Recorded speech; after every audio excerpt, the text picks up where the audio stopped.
Harbor,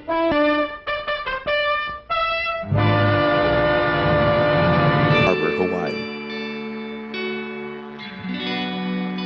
The base was attacked by 350 Imperial Japanese aircrafts.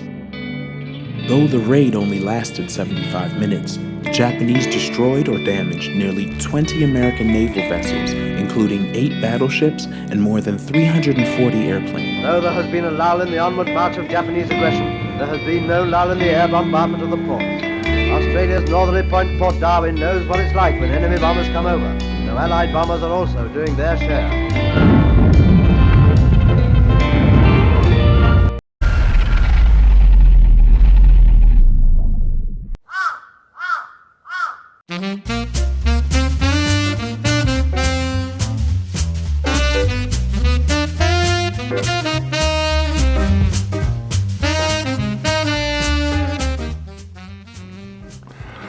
Hey GeoNerds, today we're going to have a talk about bomb shelters.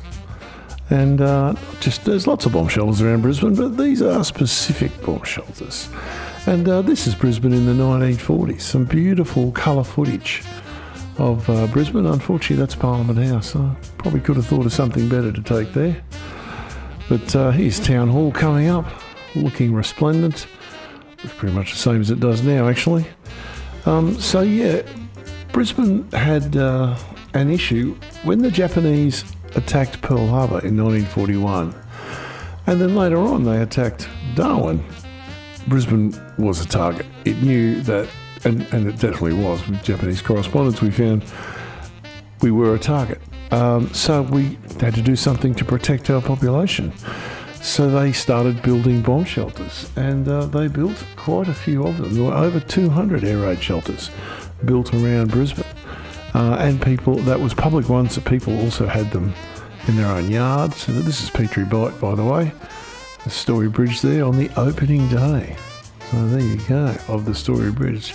A little bit before 1940, this one. But in colour, just amazing.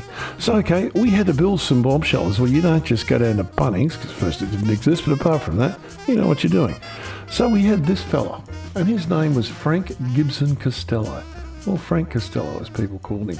He became the city architect for Brisbane in 1941, and they started building these things. This is Elizabeth Street. So they started building these things all over Brisbane, and there were a lot of them, as you can see here. This is actually at the Ford plant down at Pinkenbar. Couldn't afford a shelter? A slit trench will do. These are still around, these tram shelters. They were designed specifically so they could be reused as shelters after the war, but they were packed with sandbags during the war. Here's Petrie Bight in the 1860s, I think. Amazing stuff. Story Bridge being constructed. Petrie Bight right in front of us. Petrie Bight, right?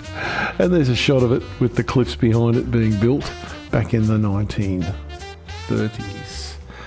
And here it is, all beautifully finished and ready to go. So these shelters are a bit different. They're made out of pipes. Let's have a bit of a look in the field. Now down at Petrie Bight here, well, there was called the new wharf precinct here with all them, and here's the shelter. There's a concrete block on the end, there's the pipe, and there's another concrete block, and there's more pipe. These were all buried underground, tucked up against the Brisbane Tuff. Nice and safe, because of course the Story Bridge was a target, and so were the Howard Smith wharves. And this is somewhere where the men and women working at the wharves could run to if there was an air raid.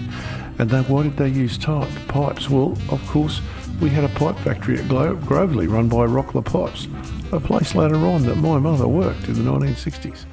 So they got the pipes, cast these ends on them, buried them, job done. So anyway, these are the pipe shelters, heritage listed at the Howard Smith Wharves. All worth a look next time you're down there. I just thought I'd show you this, by the way.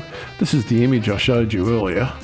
And this is the way it was given to me from the library, so believe me, I do a bit of work to get this stuff going, but I don't hand you guys garbage. There it is there. It looks great. Anyway, keep rocking. T-Rocks out.